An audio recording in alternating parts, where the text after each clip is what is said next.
Hi, welcome back to the Force Spondygata YouTube channel. Today we're going to be covering how to use the scoop stretcher. So the scoop stretcher is a device that you're going to use when the patient has an unstable pelvis. So this means like a pelvic fracture, and this is really worrisome, and we want to use the scoop stretcher because right here around the pelvis you have the retroperitoneal space, which can hold 4 liters of blood. Your body only holds about 5 liters of blood, which is why it's so important that we try to minimize movement, just because 1, we don't want to worsen the break, 2, we want to keep the patient as comfortable as possible, and 3, we don't want to potentially increase internal bleeding into this retroperitoneal space. When using a scoop stretcher, someone would likely be holding C-spine, but however, in your skills test, no one will be holding C-spine. You would just have to assume so.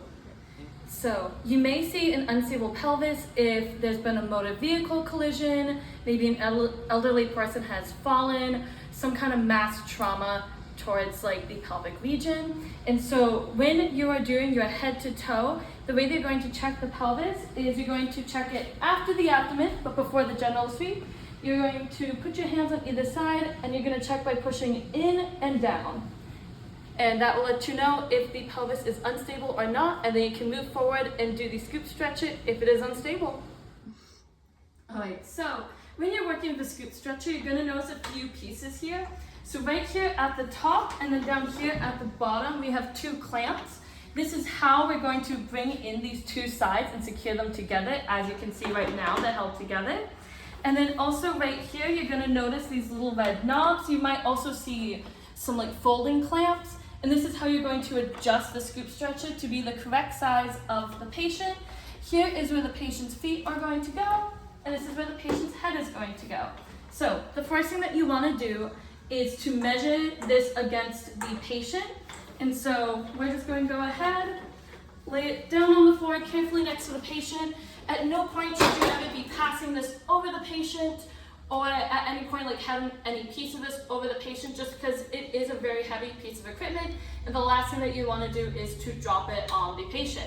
So right here, we're going to line it up so that this is right by his head, and we can see that this is not the correct length. So we're going to come back down here, undo both of these, so now we can move this up and down freely. We're going to move this so that it would fit his feet comfortably, and then we're going to lock it back in. You'll notice that there are like specific holes, so you'll just adjust it until you find the next hole that will fit, which is going to be that one. And you see that it automatically locked it back in. We can't move it anymore. So at this point, you're gonna notice here that we have kind of like a little lever right here. Push it up, that'll allow you to separate these 2 halves.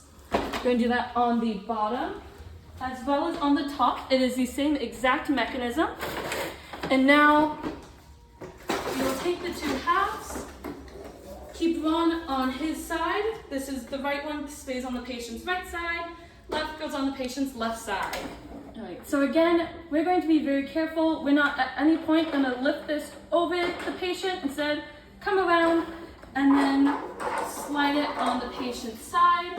Now you can see that we have the 2 halves, and now we just want to slowly kind of shimmy them under the patient and clamp in the top as well as the bottom. When we're doing this, we just want to be careful to try not to pinch the patient's skin or their clothing.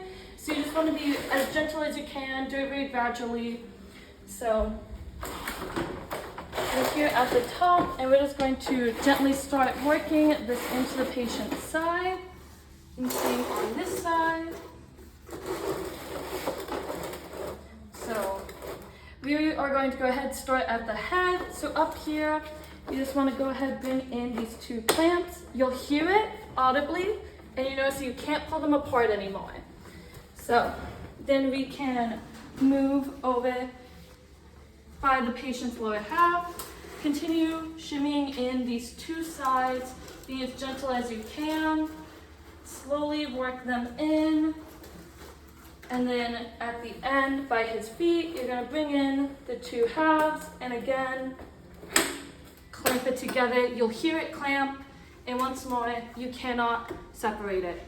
Just a quick reminder, you would have someone holding C-spine, and then on these edges is just like a backboard. You have all of the holes and you could backboard someone if needed. I do want to note that for FRG, you will not be doing the scoop stretcher if someone needs, if someone has an unstable pelvis. Instead, you'll have to verbalize. I would use a scoop stretcher, and then we will let you know that for the sake of our class, we'll be testing you on the use of a backboard. Please let us know if you have any questions.